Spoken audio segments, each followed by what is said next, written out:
back to the Blindsiders. I am Ben, and I'm here with Dylan and Brian to talk about episode number 4 of Survivor 48.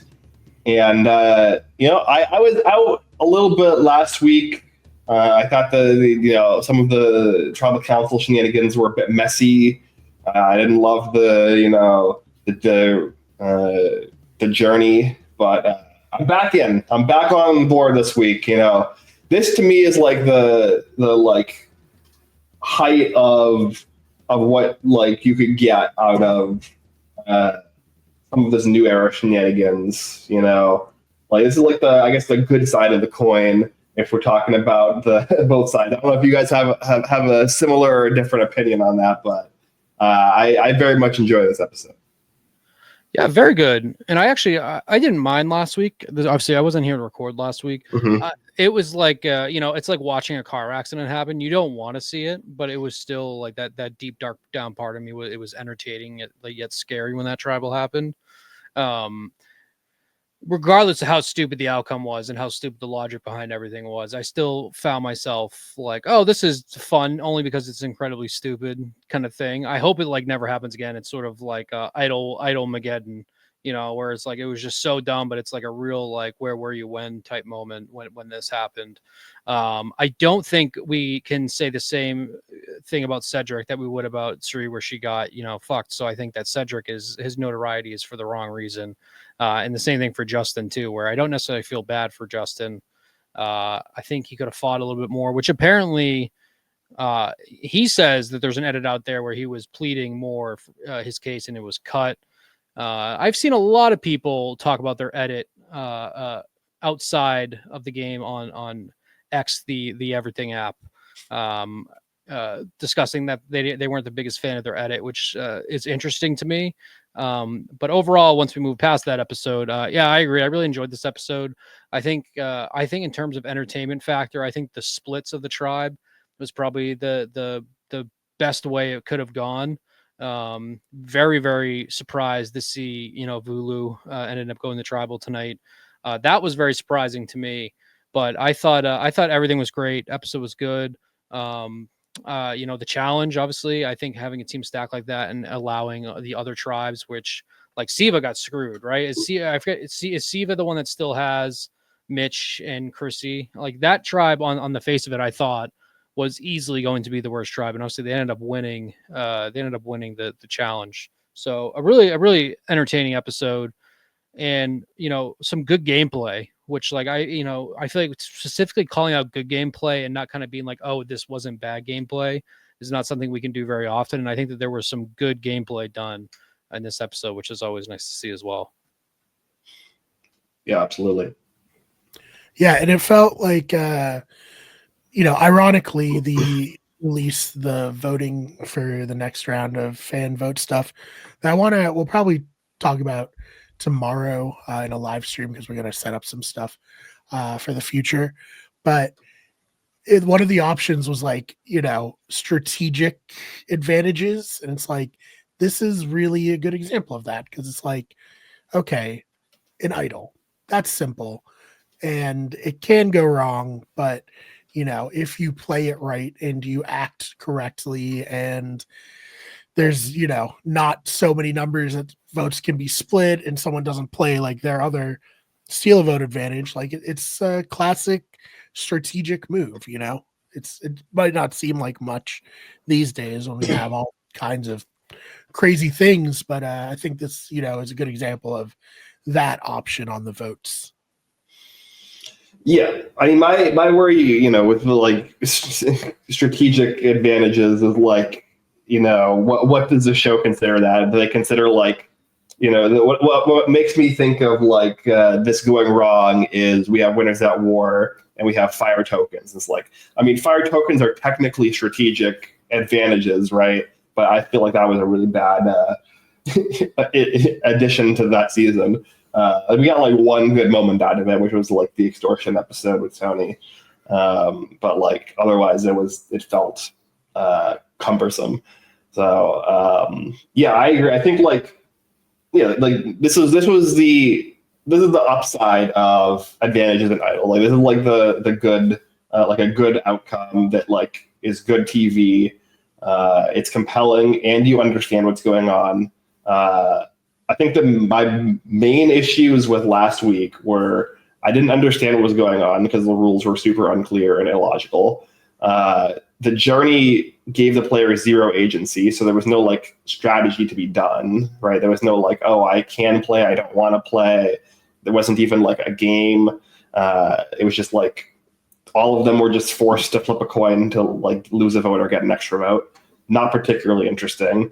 And I am very much over people losing their votes. I think people losing their votes also removes agency, right? Like here, the thing that was interesting is Camilla had an extra vote, which obviously she got from the journey, but you don't have to get it from the journey or from like the way that it was done. Like she could have got that a more reasonable way in a different season. And we have an idol, and it's like, how do we use these advantages to try to flip this 2-3 division on its head? And like on top of that, there's social deception going on. There's lies going on that we'll talk about. That was very interesting and that like had social ramifications. So that to me is like why it was interesting and why this was a lot better, because you had players utilizing the advantages as part of their social strategy and not just like, you know, things happening randomly and you don't know what's going on. I'm glad you brought up the lose a vote thing too, because I kind of I forgot when I was talking about last week, kind of saying, you know, that I had some fun with it. Yeah, the lose a vote is something that it's kind of like the new, you have to do something about this thing when we talk with Survivor. I agree. You know, that was the third. Was that the third or fourth tribal? That was the third tribal, right? Mm-hmm. We had our third tribal where 2 people were incapable of voting, right? And then we ended up getting down to it, and then coming in the third episode of the season, 2 people didn't have their vote, you know, we obviously had like the back and forth of the only reason Cedric was doing what he was doing was because his tribe is so small and he can't take the fighting anymore. You know, it's just it's something that I think the larger picture of only keeping it to 2 tribes is like a start where you can start alleviating this, because, you know, we have I don't want anybody to lose their vote, period. I think when you have a larger tribe, it is like less detrimental to your game than this. And I think having that, bringing them to the island when you already knew that, right. Cause did he lose his vote after the challenge? So they already knew that they were going to tribal, or was it before? It was after. It was after. And I think doing that when you already know somebody else on the tribe does not have a vote, it's really stupid. And I don't know how you can sit there as a producer and watch that and be like, oh yeah, this is good. Like we're mixing it up. And I think we can talk about it when we record the episode, talking about the next vote, kind of the how ambiguous a lot of these, like a lot of the selections on the votes are. Like, for example, the strategic power, like what does that mean? That can mean so many different things in this game.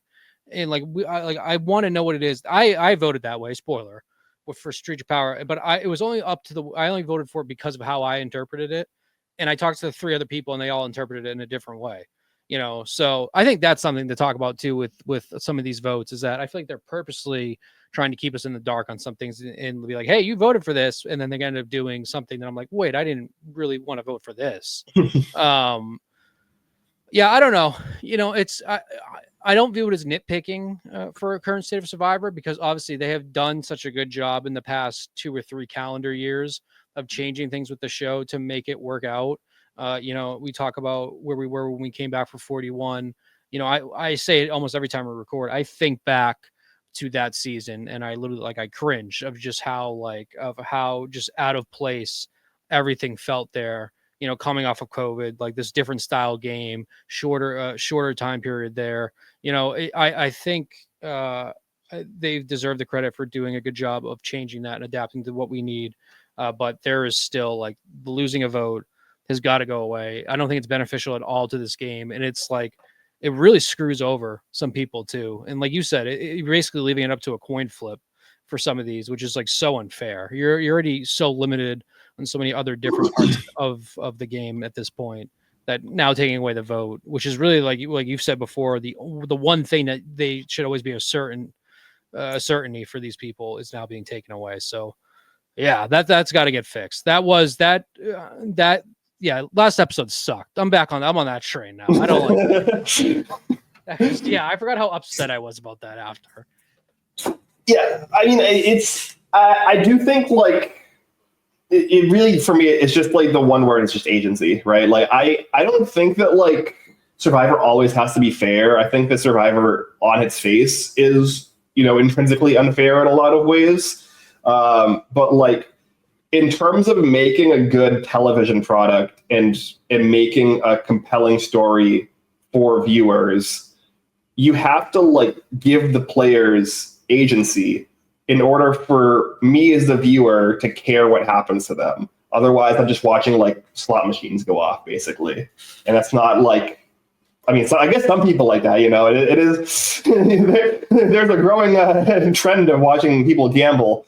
But like, for me, the interesting part of the game is watching people play the game. And if you strip the players of their agency, then they're not actually playing. They're just like existing in a game that's happening around them, and then random things happen. And that's just kind of boring. Yep. Yeah, I mean, I've liked to say it a bunch of different times on here. Like, the only thing you have in Survivor is your word, and the only way to prove your word is your vote. So, like, when you lose it, you lose a big part of everything that you have. Like, Bianca is on a tribe of 5 people as the swing vote, and she's not going to be able to vote. Is that good TV? Is that what we want? Yeah.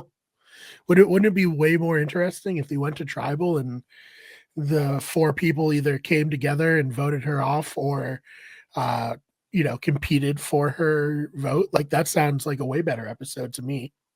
Yep. Especially in an age when it does feel like more often than not now, people go with the obvious vote.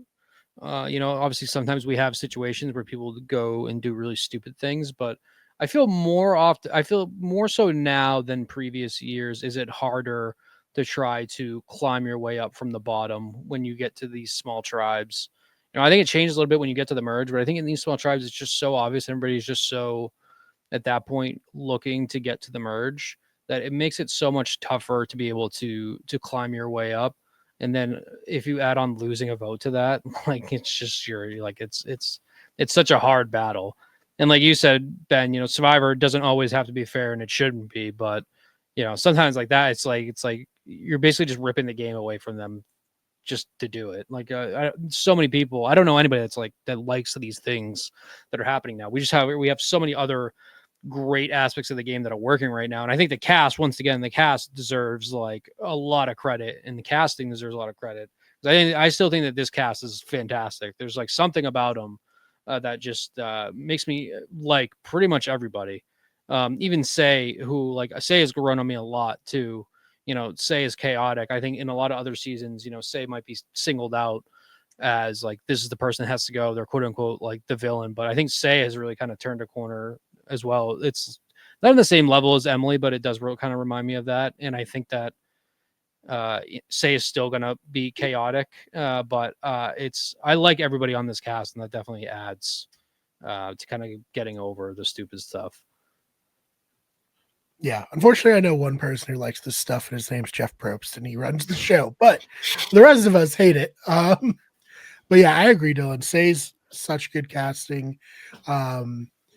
Very funny in this episode to have Say like be saved by Cedric in such like a haphazard way that she's still just like, fuck Cedric, man. Like, I can't trust this guy.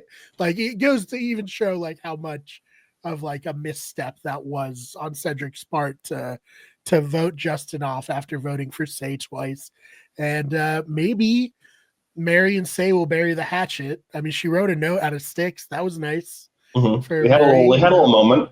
Yeah, they had a moment, and maybe at the merge, these two can, get back together and actually play the game, because they both seem like strategic, smart players, and that could be a dynamic duo. Maybe they were too similar at first, and now they've realized it's better to team up than to fight. I really want to root for Mary and Say. I think that would be a really fun duo to watch for the rest of the season. Just something tells me that it's not going to be very long lived. I don't know what, but I just don't. It'd be awesome because it's also, on the other hand, you could say, I think that'd be something to fun to look back if you have two strong players that make it very far in this game and say, hey, look where they were then. It's like a Spencer and a Cass, two people that hate each other, that are on a bad tribe that ended up climbing and going this far. I think Mary and Say got over their stuff way quicker than Spencer and Cass did. I don't know if Spencer and Cass ever really did, but it's still entertaining. When they did work together on both of their seasons, they were effective. They could have just put their differences aside. Yeah, I think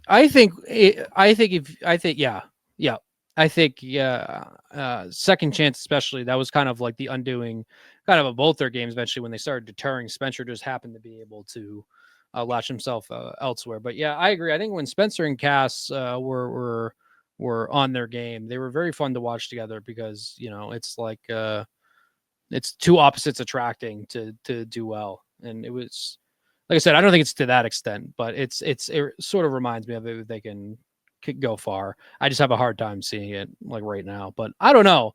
I for a split second, I also thought potentially that like Shaheen was going home tonight. Like that crossed my mind where I'm also like, it's turning into Game of Thrones. I'm like, wow, maybe no one's safe in Survivor.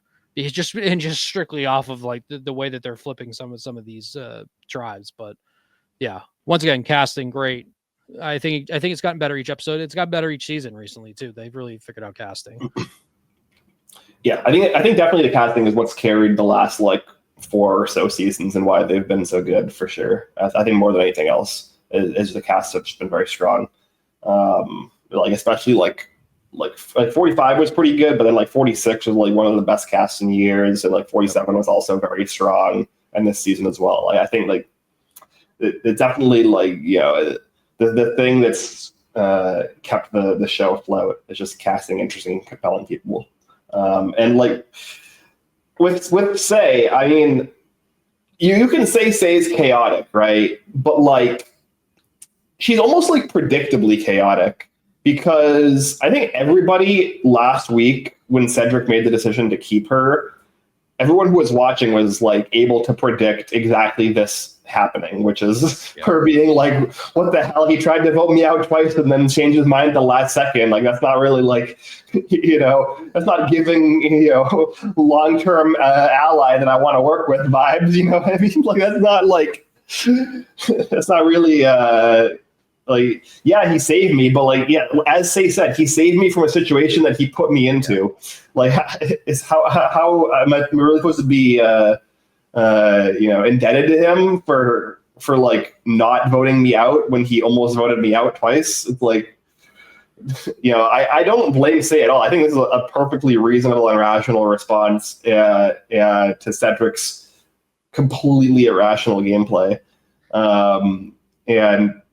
Totally expected. I think everyone kind of saw it coming that Say would turn around and be like, okay, well, Cedric is unreliable. Like, I don't necessarily think that I gel with Mary on a personal level and we've butted heads, but like, I can actually, at least Mary is rational. At least I can predict what she's going to do. Yeah. Cedric, I mean, she was right too. You can't get upset at Say and say, oh, she put herself in this position based on the way she acts. She really didn't. She was right. She told Cedric the truth all the time. I think that was a perfect quote from her. Like, why should I be grateful? You got me out of a situation you put me in, which is true. Yeah. Someone in real life puts you in like a dangerous situation. And you're like, oh, I saved you though. It's also like, I'm probably not going to hang out with you anymore. Yeah, 100 miles per hour and narrowly missing another car. Did you die? I'm like, no, my chances were increased dramatically because of what you did. Terrible. Yeah. I also would have not died if I had just stayed at home and not hung out with you. Oh man. So yeah, I was so excited for there to be a swap. Like I'm someone who's like, they should do a swap every season. It adds so much to the pre-merge, but also having them few and far between, maybe that makes it a little bit more special. I don't know. What do you guys think? I voted 50-50. I voted no on the swap. So like in the vote. So it depends. I agree here though. I think the swap was beneficial. Once again, I don't know if they're saying do we swap because there's going to be 2 tribes, or like are we saying no swap because how can you have a no swap if you have 3 tribes and one tribe gets down to 3 or 2 people? You have to swap at that point, or you don't. But then like that tribe's just going to be gone. I don't know. That could be a fun twist. Like there's no swap until we get down to like 3, like 6 people or whatever there is, Yeah. like we're gonna like just literally just have whole tribes die off. I don't know. And probably a stupid hope, but it's my hope that they do a Australian Survivor thing. If they do 3 tribes and they have 3 tribes of 8 people, it's like there's so many good people that you can choose from. Why do you got to limit it to 20 people, or 18? Like All Stars 1, they expanded the cast. They may as well do it here too. I mean, I don't think they're doing that with the 26-day season. To be fair. Like, if they're going back to 39 days, maybe they could swing that, but, like, I don't think so. Just do a couple double eliminations. You're fine. Let's go to 30. 20, go to 29. Well, have one day where you have a double elimination, whatever. Yeah, right. Well, no, like, you have 3 tribes. You can do double eliminations a bunch. Yeah, that's true. I mean, that is something that Australian Survivor has done, a decent amount. It's fine. Yeah, I think it's okay. I mean, I guess that also technically makes it less likely that there's one disaster tribe that just kind of like snowballs and dies off. Yeah, I don't know. I guess like from my perspective for swaps, I mean, plenty of great seasons didn't have a swap. Here's Your Villains. Obviously, if we're talking about returning player seasons, didn't have a swap. One of the best seasons of all time, I think, pretty universally considered. And I would say pretty universally considered the best returning player season out of the 5. Yeah, but that really worked out because for no reason the villains voted Rob off.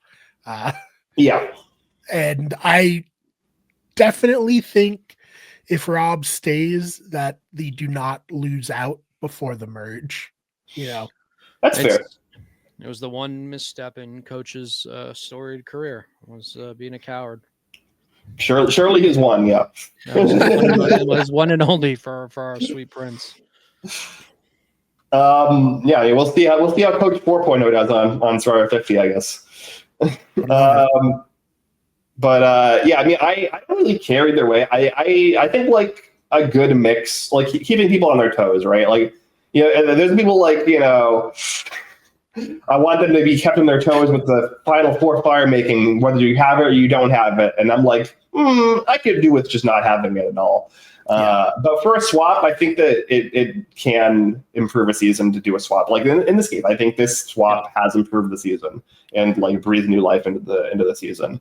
And I think there are seasons like Heroes vs. Villains where not having a swap ends up working out and probably being better than if they had. So I think it's situational. I think just, keeping them on their toes in this situation is good. Like this is like sometimes it's good, sometimes it's good to not. We'll see. Yeah.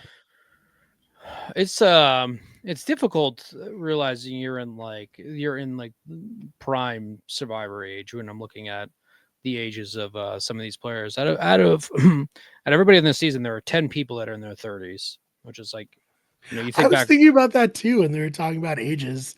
It's like, am I not washed actually? Is there hope?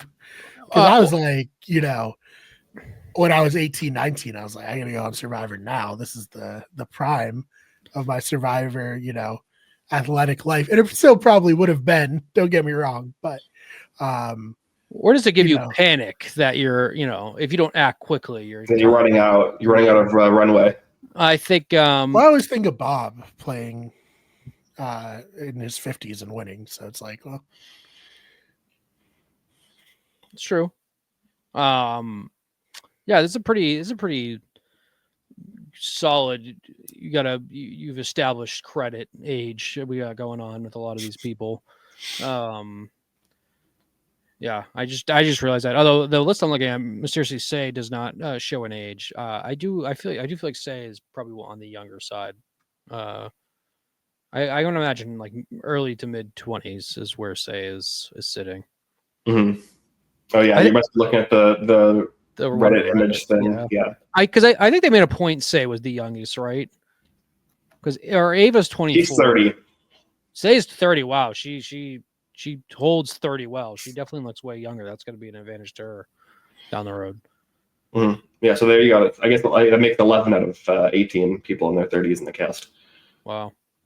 I mean, that makes sense. Like, I mean, I think like I've done the numbers before, and like for Big Brother, I think it's like late 20s is the most successful age for Big Brother players, and for Survivor, I think early 30s is the most successful age. I also think too, like, you get people in their early 20s now. There's just so many assholes. Like, I don't know. I don't know how good a TV that's going to be. Like, that's something to watch for with Survivor down the road. It's very tough too for like Big Brother to spend that much time in your 30s in the Big Brother house. I feel like you have, more responsibilities as you get older. And yeah, I can't really think of, it's usually like people who are early to mid, some late 20s, and then like people who are like retirement age or like set up well in their lives. There's not usually too many in the middle there on Big Brother. Mm-hmm. That's true as well. Yeah, so this season we have 3 in their 20s, 12 actually in their 30s, 2 in their 40s, and then Chrissy is 55. Chrissy also carries 55 well for especially a woman firefighter. Mm-hmm. Good for her. Yeah, you gotta be in good shape, I would imagine, right? To be a lieutenant. Yeah, Dave, I guess David as well, 39. Oh, David, I feel like David looks 39. Let's move on. 39. Yeah. Let's start critiquing everyone's looks to their age. Yep. Far be it from us to be the ones to cast these aspersions on the people cast on network television. But I guess we could talk about, some of the, I guess you could go through the other 2 tribes that aren't New Vula before we kind of go through like the mechanics of what happens on New Vula in more detail. Is there anything else from these tribes that we really kind of like want to touch on? Well, the Eva Star rivalry, through is very fun. A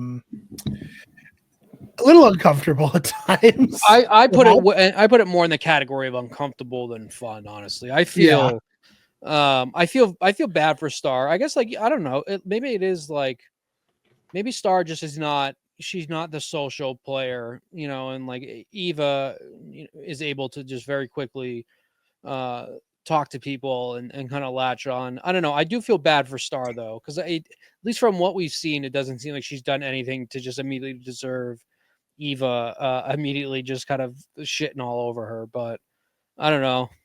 We talk about edits. Maybe Star is it just had a really tough time getting across to these people. But that's probably my biggest call out, and I think probably like the only bad thing, maybe good thing, is that they kept Eva and Star together.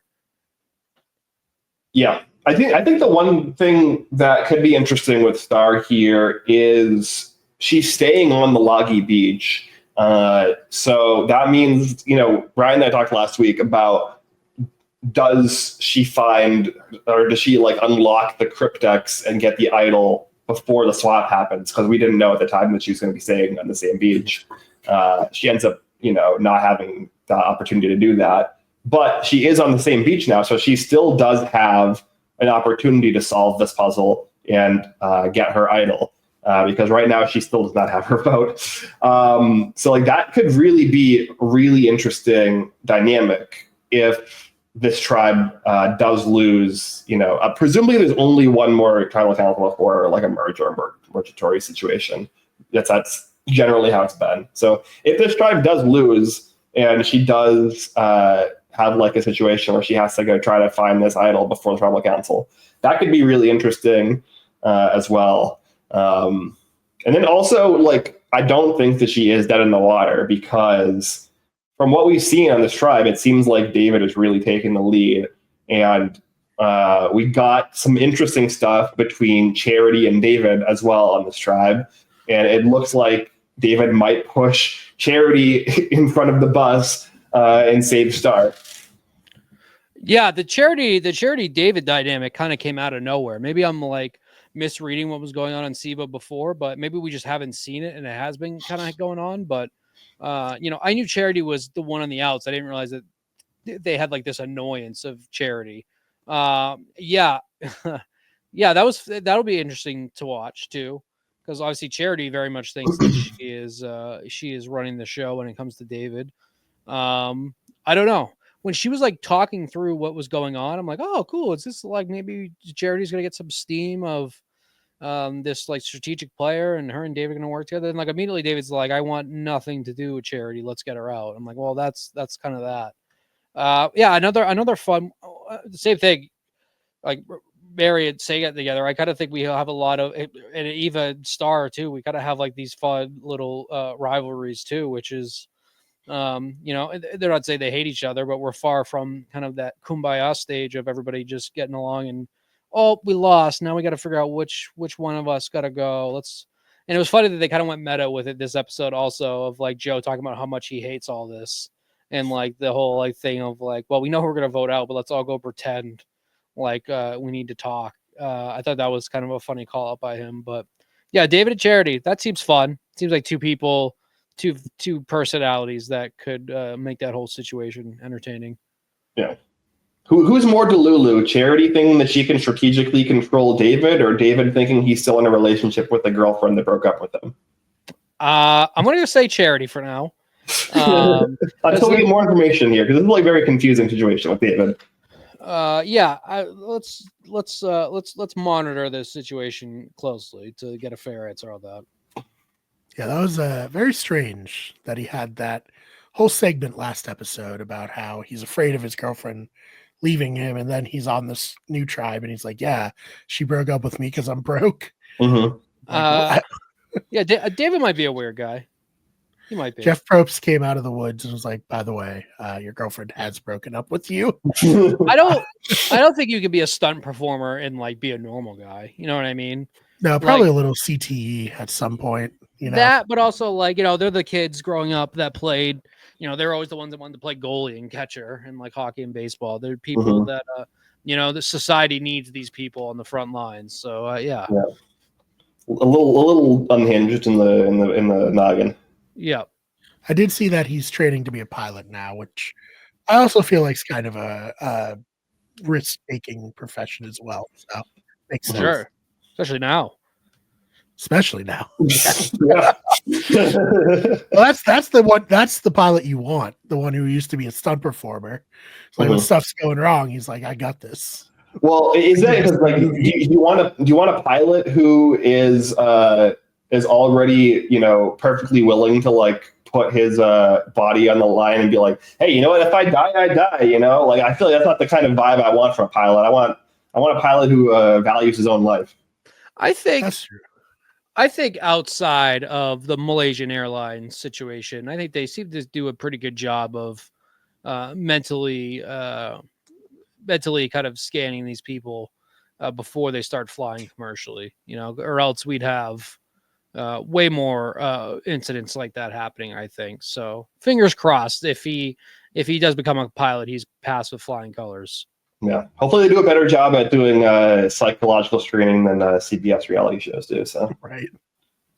Hey, Terry Dietz is a pilot, so at least we know there's one in the history of Survivor. I mean, Sue from last season, right? So, how could I forget Sue? She had a whole school. Yeah, she Debbie talked about it in like her first 14 confessionals. Yeah. Debbie, I'm sure, is a pilot. Debbie. Also. Yep. One of her jobs. She was part of the Air Force. civilian air brigade or something. Yeah. I don't know. Something like that. That means, but yeah, Debbie, will we see her on season 50? What do you guys think? I don't think so. No. Civil Air Patrol captain. There you go. Electronics expert, waitress, and part-time model. And Red Lobster waitress. That was it. Yeah. Whenever she's bored. Mm-hmm. Woman of the people. Bring Debbie back. Bring Debbie back for 50. I wouldn't hate it, but how old is she now? Age. Probably in her 60s, I would say. 59. So 59. Yeah. I feel like she probably stayed in shape. She was into working out. Yeah, I just feel like we got everything we can get out of her within 2 seasons. I don't know. I feel like we've Need seen Aubrey there too, just to blindside her again. Maybe that's Like this time, I'm really not going to trust you. And maybe that's another thing we can add into talking about the votes for this week is maybe start really discussing potential like our selections for 50 and all that. I started doing that with my brother, kind of getting into the nitty gritty and all that. So maybe that's another topic we can add to that podcast. Mm-hmm. Yeah, I mean, we got to do it before the cast leaks because like it's probably It's coming. Maybe like 2-3 months away from the cast being probably pretty widely known. So I'm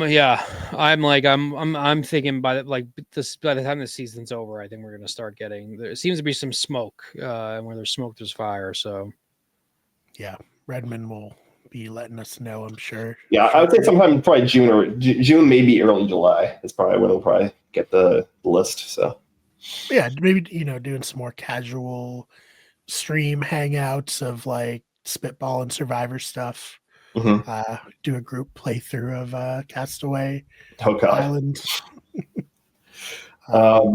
Yeah, I guess do we have anything else? Getting back to the episode from the I guess the new Loggy tribe. Yeah, just that it'll be interesting to see what happens if they lose and Bianca doesn't get a vote back. Mm-hmm. But that's new Siva, right? Oh, sorry. Yeah. Yes. Yeah.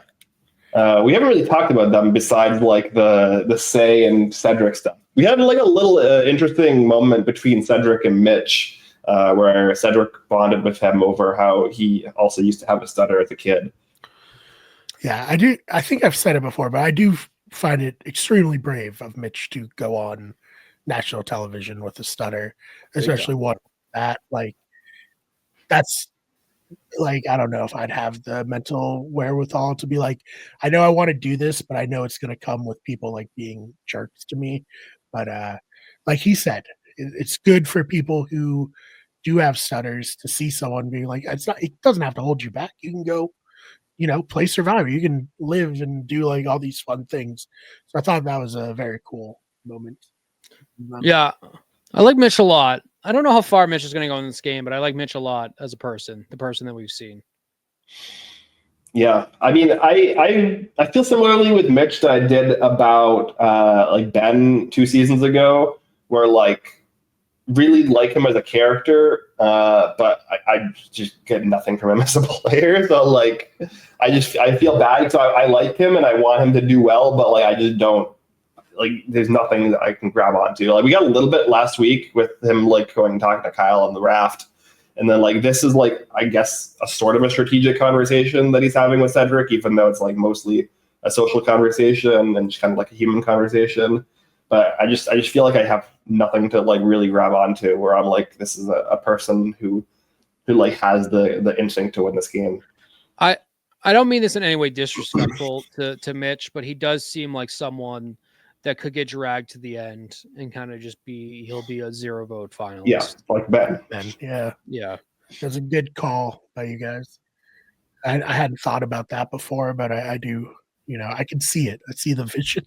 And I think it's probably a lot. It's probably a lot of part of what he goes through with the stutter too, of the struggle of trying to get people to take you seriously and stuff like that when you want to have these conversations. I don't know, it'd be a great story for him to kind of overcome that. But I think what you said, Brian, I think it already takes such big balls to come out and do it. And I think that he deserves a lot of credit for that. And I'm sure it's probably a very validating experience for him to say, hey, I went out and on national TV with a stutter and like openly talked about it. I think, we talk about previous survivors. A lot of people come on Survivor and like their main goal was to play for life after Survivor, not necessarily win the game. I think that's like Mitch is doing a great job of kind of getting some awareness because, when you think of some people, the disabilities that people have, I think like stuttering especially can seem like one that can probably fall by the wayside a lot when you compare it to a lot of other things. But I can't imagine how much that must hinder some certain parts of your life.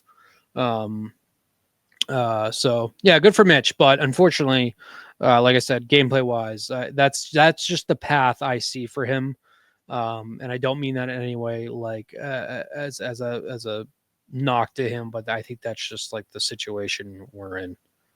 Which, like, if someone's playing the game, taking Mitch and taking him, knowing you can probably try to utilize him if you do it well enough, like that's good gameplay if you can win, so we'll see how that plays out. But yeah, I think that's kind of where we sit on Mitch for the most part. There's no one else at the moment that I feel super, super, super confident that I could say I don't see winning.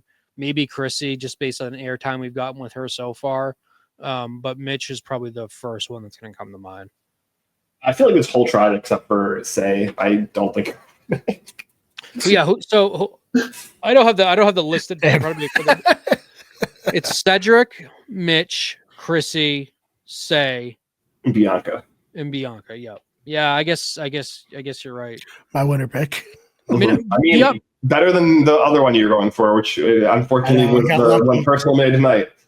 Bianca fighting her way out of this could be interesting. Just because she really is kind of just a sitting duck at the moment. Yeah. Seeing her work her way out of that, maybe, but we can get there. But yeah, right now, I guess, yeah, Say is really her number one ally just got voted out. Yeah. And she has like very little. Not looking good. Yeah, she has very little. Well, it does look like if this tribe goes to tribal council, they're probably just all going to vote her out, and she doesn't have a vote to really work with. So I think her best case scenario at this point is like them not going to tribal council, and then like maybe she can like ride with Say as like a sidekick, and then like get to the end with Say, and everyone is just like so kind of like annoyed with the way that Say has played the game that like they give it to Bianca instead. Like I think that's like her ceiling. I guess hypothetically there could now be an idol on that beach if you consider Kyle's now used. If that's them putting. I don't know how that works. Yeah, it's kind of odd. I feel like it's like when you get like people who found an idol before a swap and then it gets swapped and then use it, whether it gets like rehidden on the original beach. Because we do know that there is already a hidden idol at the Vula beach because we saw it in the opening sequence. We saw it like Mary walk by it. Yeah. And the camera zoom in. So or Camilla walked by it. Right? I know Mary walked by in the very beginning. Yeah. Yes, in the very beginning when Say and Cedric went out to look for it, and then Mary kind of like ended up also going with them. We saw her walk by it, and the camera zoomed in the tree. With that in mind, I guess we can go back to Vula because like, I think this is like the bulk of the episode. Is we didn't expect them to lose, I think. But yeah, the stacked tribe ends up losing. Maybe the Vula Beach just cursed. Yeah. Why was Camilla not in there doing the puzzle? I mean, maybe I get the reasoning overall of like stepping back and saying if she can have the visual aspect of it, but like was it like Vulu was the one where they thought they had it done, but one side wasn't, right? Mm-hmm. So having her in there to see that, it's crazy for you not to immediately call it. I guess the adrenaline of you finally set it down, you think you have it. Yeah, I don't know. Pretty surprising, because they weren't even in the lead, right? Was it Siva was in the lead, weren't they? They were in second, yeah. But they went out to a very early lead in the puzzle, and then they kind of like screwed up at the end. Because Siva didn't, Siva like plowed through digging out. Yeah, Siva got to the puzzle first, but like Vula got like the first level of the puzzle done first, seemingly. Like, we don't know if it was ended up being right because they never finished it. But it seemed like they were doing the puzzle fastest of the three tribes at the beginning. So I don't know. Challenge-wise, I really like challenges that kind of incorporate like all three aspects of the game. I guess there wasn't really so much of like inner like core strength balancing, but I guess like tossing the sack through the opening it's kind of like I like when we have all that a little bit longer course I could have did with kind of having going through like the agility to the fitness to the puzzle, but I did like this challenge, and obviously like any challenge that isn't immediately over, which is something now when I'm rewatching earlier seasons, so many of these challenges are done pretty much because it's almost like playing Fall Guys on like that last level. Like I think it's like Fall Mountain or whatever. It's like one wrong move, you just know you're done. At least these challenges, people have like a fighting chance. I think of comebacks. Speaking of Cass, I always think of Cass's comeback. That was Kageyan, right? Mhm. And Kageyan, like, so it's always nice. I think everybody should have like a fighting chance. But I like this challenge for the most part. Yeah, I think it was a well-designed challenge. I Totally fine with it. mismanagement of Camilla and her abilities. Mm-hmm.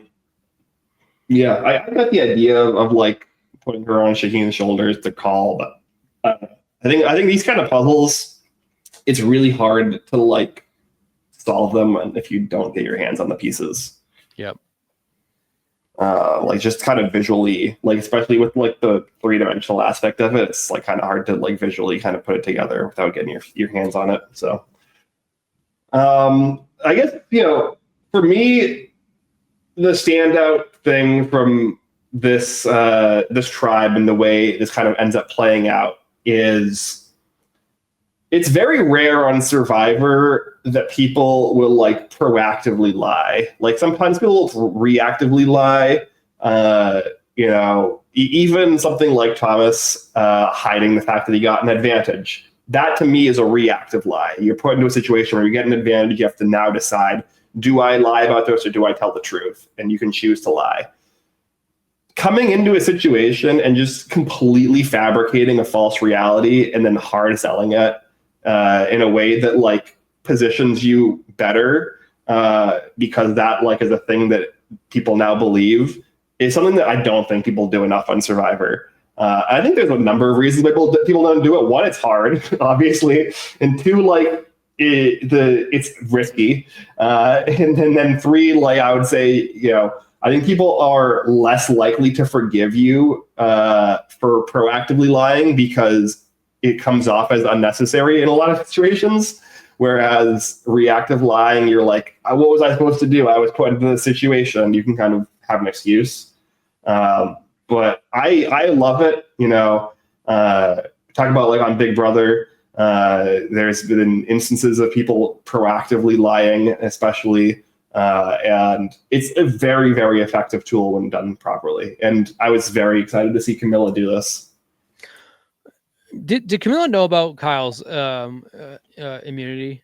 Mm-hmm. Yeah, she unlocked the cryptex for him. Like she solved the puzzle. That's right. Oh yeah, that's right. That's kind of what got them. Oh yeah. So we always say, stop telling people about your idols. This is like obviously one of the times where it pays off. I don't really know why Kyle and Camilla begin with would have told everybody else about their idol, but how many times have we sat here recently, especially kind of talking about like misplaying idols and like just shut your trap. Like this was a very, very, even though I really didn't want anybody from this tribe to go home. That's kind of how invested with this cast I am. I really did not want Thomas to go home. I didn't want Shaheen to go home, and I definitely didn't want Kyle or Camilla to go home, or Joe. But Joe was never really kind of in jeopardy of going home. Seeing this play out the way it did is very, very satisfying. It was well played. It was one of the better. The more well executed moves in Survivor we've seen recently. Like it was the right thing to do for their game. They played it the absolute right way. There was even a little bit of drama with digging through the bag, which I don't like, but whatever. It's part of the game. I love how Shaheen he draws his line and throwing it into the fire. We now know throwing advantages includes into the fire, but he will dig through bags. I don't know. It was just the last like 20 minutes of this episode was great. I think you were watching a plan come together, and you were kind of watching it unfold in front of you, watching like the potential hiccup that was going to happen with the bag. And I honestly thought Shaheen found it when there was like kind of a cut to where it looked like he was digging and like potentially found something. Very, very entertaining, really well done. I think, like you said, very surprising they lost, but I'm really glad we got this. And another kind of kudos to swapping when they did. And like I said, a testament. I really didn't want anybody from this tribe to go home and like suck because I think Thomas had a lot more to give us. And I feel like Thomas is, we say this all the time, another candidate to see come back, maybe not 50. But if they do another second chance season, I would love to see Thomas back because I think he was really fun while we had him. And I think he had a very chaotic mind. and he was kind of the devil on everybody's shoulder when he was talking to them. So miss Thomas, but very, very satisfying watching it come together. Yeah, I really appreciated Thomas this season. Really appreciated that. I think I said it last week too, right, Ben, that he came in and he was willing to play the villain. He embraced that role. He was having a lot of fun with it. And we don't see that too often in this new era, especially. So for me as a viewer, I just like really, really enjoyed watching him play. And, he took it well. Like, it is a game at the end of the day. So I think, it was a pretty like epic way to go out, right? Pre-merge being idled out. That's fun, at least. And this tribe was very cocky, and they weren't necessarily doing it in a bad way, but like obviously it's satisfying to see too, even though I like Shaheen and Joe, it was and Thomas, it was satisfying to kind of see that, the script being flipped on them and seeing people realize in like a genuine reaction to a blind side, and it wasn't this blind side where it was like this open live tribal, like everything was by the book. It was really nice to see. Yeah, I agree. I think like it's just the way it all played out. I agree was really good.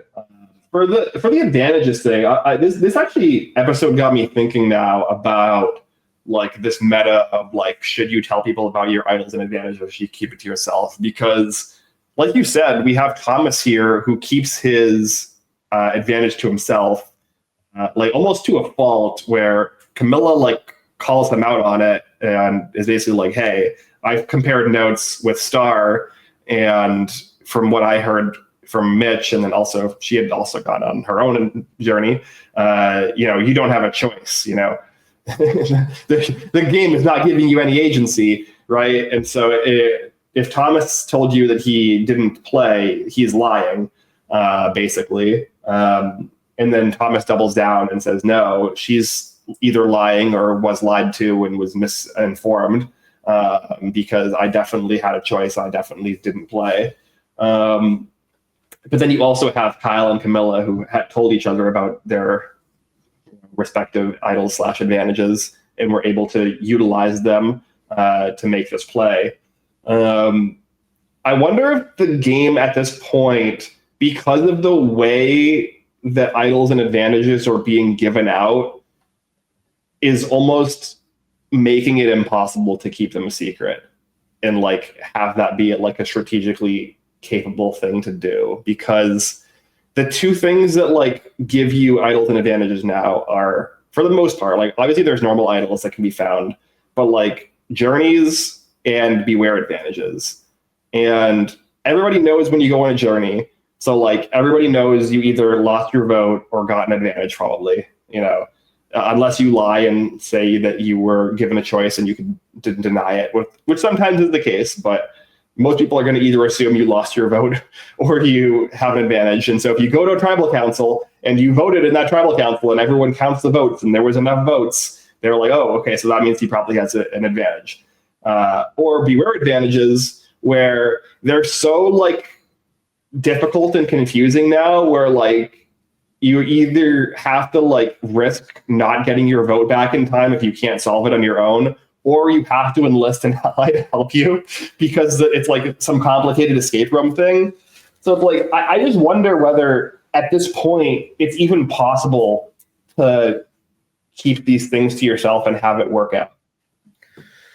Yeah, I mean, it's too formulaic, like everything, and like their ability to, like you said, you're gonna get the one on the beach with the puzzle, the cryptic, or whatever it is, and then every time they go away to the island.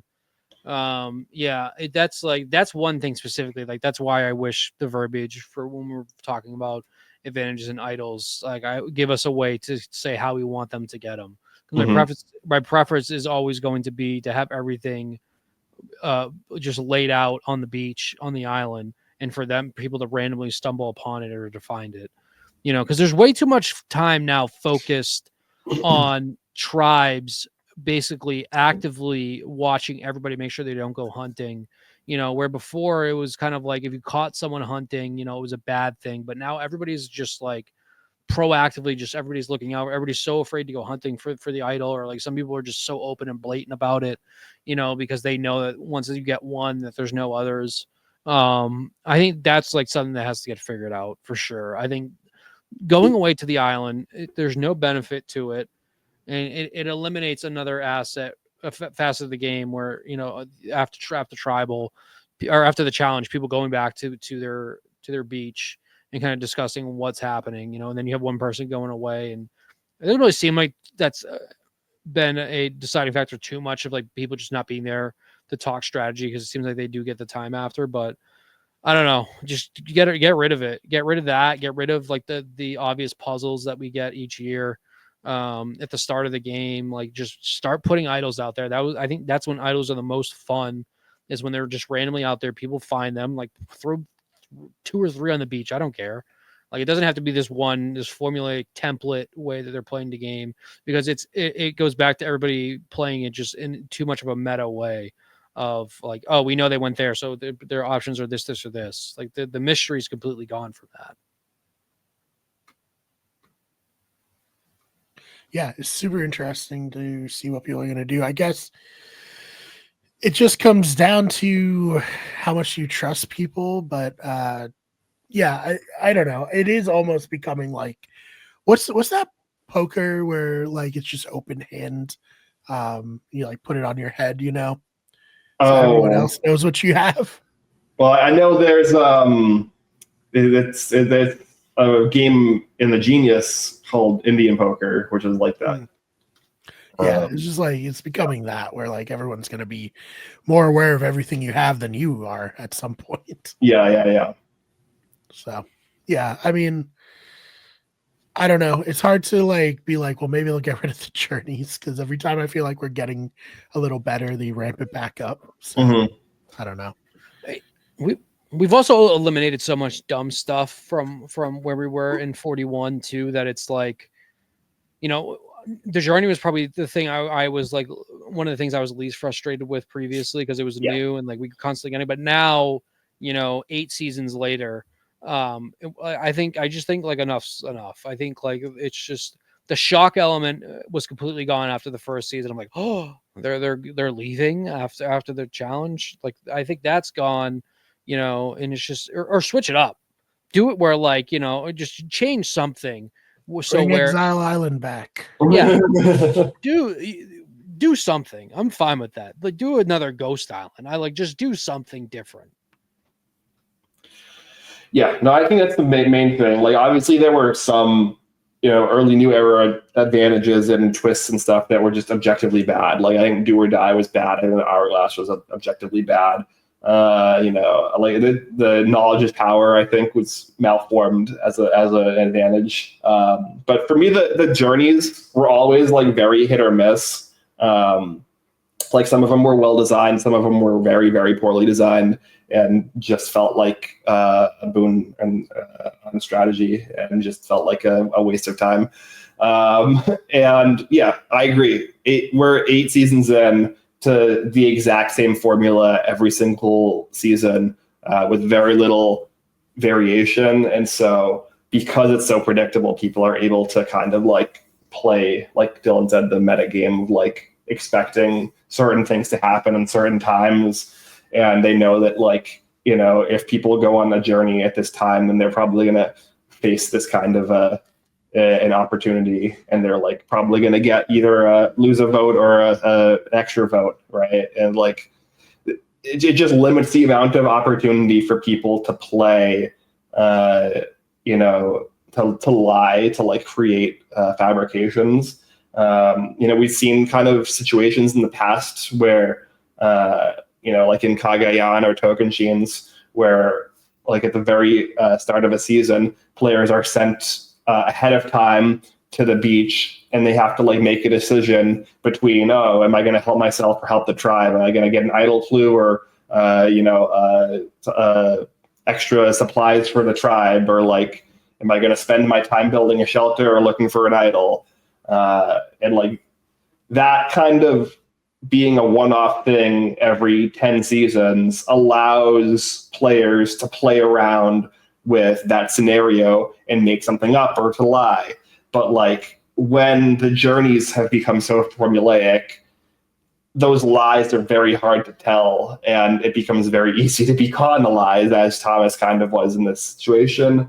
You know, Justin's lie last episode was so stupid, didn't make any sense. So yeah, I don't know. We'll see. Let them be optional. Every journey you go in, every single one you can opt in or opt out. Yeah, well, I think that the issue is that players started realizing that the correct move in most cases was to opt out, and that's boring TV. Yeah, right. It's like, you know, they're like putting a bunch of screen time into the thing where people are going to this island to potentially get an advantage, and everyone's like, nope, I don't really want to do this. It's like not worth it. And we kind of got this a little bit in Island of the Islands too. This could be screen time used to like do more rewards, like off island, or I guess like maybe they just don't have anywhere to go now, obviously, because we're just stuck in Fiji. Sanctuary, where good things happen. So like that's the only place they go. Like you get more of that, you know, to add more social. But yeah, the only positive out of it, like you said, was to kind of get the drama that we got with Camilla and Thomas. But that seems to be the maximum most people are willing to play. Like nobody's ever just completely turned heel and kind of flipped and be like, no, this person was lying, or like the sake of being chaotic. Like I think what we got with Camilla this week was really just that's all. That's the most we're getting out of it. And if that's it, that's not worth. It's not worth people losing votes and just like the stupidity and also just the repetitiveness of it. It's just not worth that anymore. And even that was like a footnote, right? Like that wasn't even the most interesting part of what Camilla did, right? Like that was like her kind of throwing something at the wall to see what stuck, and then it didn't really work out. And she's like, okay, let me pivot and let me, you know, play this lie of me and Kyle don't really gel with each other so that we can pretend to throw each other under the bus and work as a pair behind the scenes. And that was the actually more interesting part. Yeah. At no point did Shaheen and Joe be like, you know what, Thomas lied to us, let's get rid of him. Yeah, exactly. Yeah. Yeah. Well said. Mm-hmm. But even with all that said, I really enjoyed the episode. I really like Camilla and Kyle as a duo. Camilla has been extremely impressive to me as a player. And like, I think that like at this point have to start talking about, you know, if she's like a potential winner contender. You know, talking about like all of these people can't win probably, like, you know, like Bianca can't win, Cedric can't win, Chrissy can't win. Like, you know, I'm looking at people who can win, and I think I have Camilla pretty near the top of my list right now. This is where you know we want kind of like the next Survivor great, which I still don't think we've gotten recently. Even people like I know Jeff loves D. I don't put D is probably the best winner of recent Survivor, but I don't consider D like a Survivor great. You know, these type of moves now where Camilla and Kyle are going to have a target paint on their back because they made this big move. And I think so much recently we've seen a lot of when these things have happened, they lead to a domino effect of like you just become the easy vote out. You know, this is a situation where I agree. I want Camilla and Kyle both to get really far in this game. And I think if this is where they can start saying, we talk about duos and people sticking together, Camilla and Kyle, that'd be a great story of like, this was the beginning of our winner's arc. And I think, you know, if they win this season, if you look at previous seasons, that would be a really, really good win for them to kind of make the big move early, which like also their hand was forced. They had to make this move. Obviously they, like one of them voting off the other was an option that was not beneficial to really either of them. Mm-hmm. And I don't think Camilla or Kyle are there just to buy, you know, 3 more days. They're there to win it.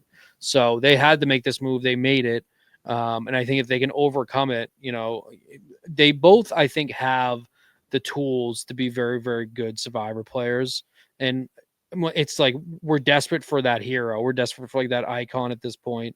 I really want it. I really want to be able to say, oh, I saw Camilla play, or I saw Kyle play, you know, and I think this is it's a good start for them. Cause like they said, they pulled off a move that we just really haven't seen a whole lot of in recent Survivor. So if they can manage to continue to go far with this, that'd be great. I don't love their chances based on how recent seasons of Survivor have played out. especially like 43, whatever season Marianne won, where we had like that like 4 or 5 week constant turn of people on top. It would just be really nice to see somebody continue to be shot at and continue to just evade and work their way up. So I'm rooting for Camilla and Kyle just off of that alone.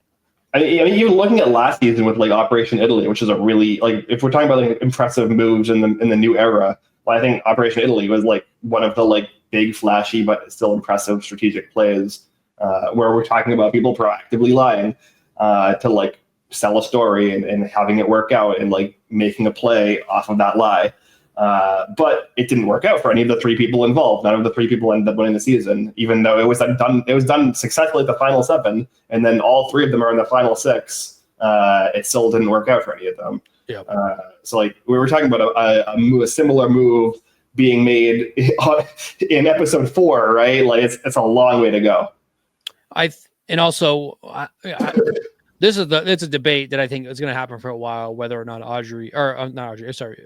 kind of like Pavlov's dog right there saying, I think Rachel, I was thinking Aubrey of great players who deserve to win, and the opposite of Rachel of players that shouldn't have won or didn't deserve to win. Whatever. I don't want to go into that tirade again. Rachel obviously getting so many advantages, not playing that well, being able to move far. Kind of, it's like the crux of everything we're talking about right now of players playing well and having a playoff and allow them to be winners in the end, or people that are there in the end, and also people making not getting these advantages and idols and allowing it to kind of save their game. I really want a really good player to win. And we haven't gotten bad players winning recently. In the end, I don't think Rachel was necessarily a bad player. I just don't know. I don't think she was deserving of a win. And then Mackenzie was not a bad player. I just don't think Mackenzie was a great player. I just really want that really satisfying. This person dominated this season. I just didn't get that with Dee either, even though like she did on paper. I want that flashy person that did all these big moves, dominated, and still won. I really want that. So Camilla and Kyle, like this is like that they're on the ground floor. I need them to now start working their way up. Yeah, we'll see what happens. But do you guys have anything else you want to add before we get on out of here? No, I just I was disappointed after last episode, and this episode is definitely like turned the season back around for me. And yeah, I'm loving the cast, loving Camilla and Kyle. Really fun move. Sad to see Thomas go, but I think it was his sacrifice was worth it for the moment. I think for that play and that tribal council. So yeah, I'm excited. I'm excited to see where the season goes. It kind of reminds me of, because I think the first 2 episodes of this season were good, but I do agree now when we talk about last week. I think we were having a situation where sort of similar to Yanu with Banu and that tribe of like the constant losing and like everything was just getting so old. I think now that we're out of that, because I can kind of see where you're at, where we're thinking like, oh, like where's this season going? Because I remember that's where I was with that season of 46 of like, okay, like is this what this season's going to be? Now that we had this swap, yeah, I'm like all back in, and I think the swap, the tribe mechanic, everything, the setup worked out really well. Yeah, I'm very, very excited to continue watching the show every Wednesday. It's just so nice to be excited about anything in life these days. Mm-hmm. Take what we can get. Absolutely. Dylan, you want to plug anything before we sign off? Yeah, follow me on Twitter, X, DJ Clubberlang, TikTok, DJ Clubberlang, and Twitch, DJ Clubberlang. Awesome. Ben, same thing? No, I think that we're going to try to do a little quick stream tomorrow about the voting for season 50, and also to like test some live streaming stuff for the Blindsiders in general. So just check that out. Yeah, tomorrow, check it out on the Better Radio channel. So that'll be fun. As for me, got a new main channel video up this week about why we should have a college basketball game again, video game. Haven't had one in years, since 2009. at this point. So I think it's time trying to capitalize on March Madness a little bit there. And then our sports channel, Wicked Sports, we just did a pretty long video previewing the March Madness for people who are maybe more casual and haven't been paying attention. So if you want to sound like you know what you're talking about, Ryan was nice enough to give his expertise there. And this is Better Radio. Thank you all so much for watching, and we'll see you in the next one.